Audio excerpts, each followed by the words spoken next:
Thank you. I don't know why you call me a special guest for, because I think most of you already know me or know who I am. But it's always good to be with my brothers. It's always good to be warmly welcomed by the brothers. Freemasonry is what you're doing today. Our members get so hung up in social media, arguing and fighting with one another, claiming that they know what Freemasonry is, when in fact they don't have a clue. Come on.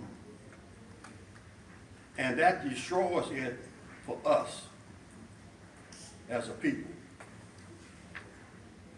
Freemasonry has been around for thousands of years.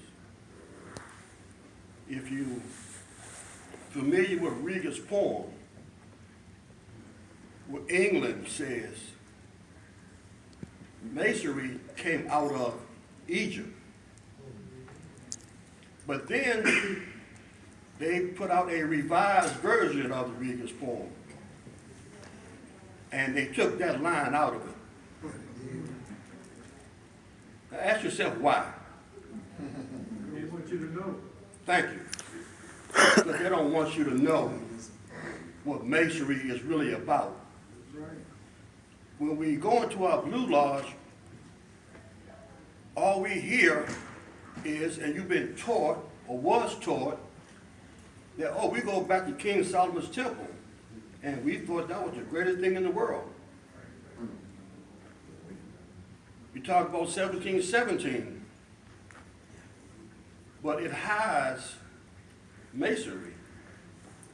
So if you go back a little, if you go back past 1717, when England claimed to control Masonry, when they claimed they could control who can be and who can't be, it's strange that Masonry came to England at approximately 929 in York, England. And that king, the first king, gave charters for the Masons to travel and operate. But if that's the year 929, where did it come from before? So you got to kind of go back a little bit. So it took 929 years for Masonry to travel from Jerusalem to England.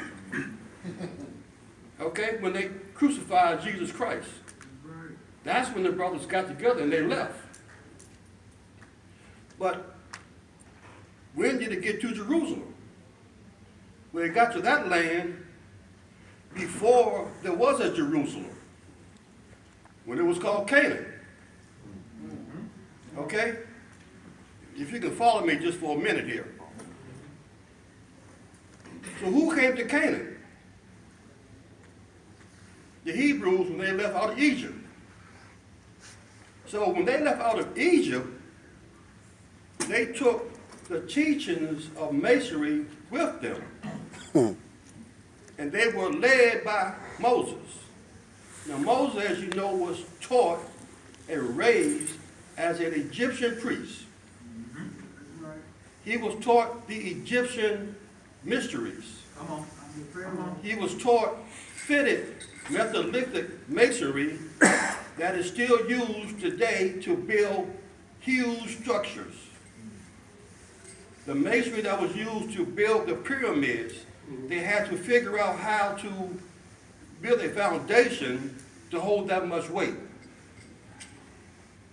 So how did masonry, how did the teachings get to Egypt? Well, there was this guy called Mizraim. Come on, teacher. Come on, teacher. He was the grandson of Noah. Now, some of you know this. Some of you don't know, but we're going to get you to come with us. Come on. Okay? Because Mizraim is the word that is translated to mean Egypt. Now, some of us who are Memphis, Mizraim. Memphis is what? The city, the ancient city of Egypt. So Mizraim, the grandson of Noah, the son of who? Ham, is the father of the Egyptians. But where did he learn to build? Come on. Now he got off the ship, the boat, the ark. When God called Noah, he said, I want you to build me an ark. Noah did not say, what's an ark? He said, how big you want it? And God told him how many cubits. That's right. And when we were in school, we were taught cubics. But how did Noah learn? Well, Noah is a descendant of Seth.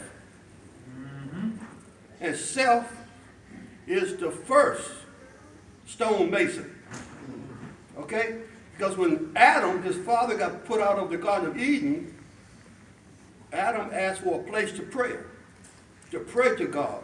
And God gave him a tabernacle of clouds to pray under. When Seth was raised up, Adam built a stone altar. And from that building of altars led to the building of structures that we today call buildings. So brothers, when we listen to these people talking about who they are, what they control, how you can't be a mason, masonry goes back as far as you want to go.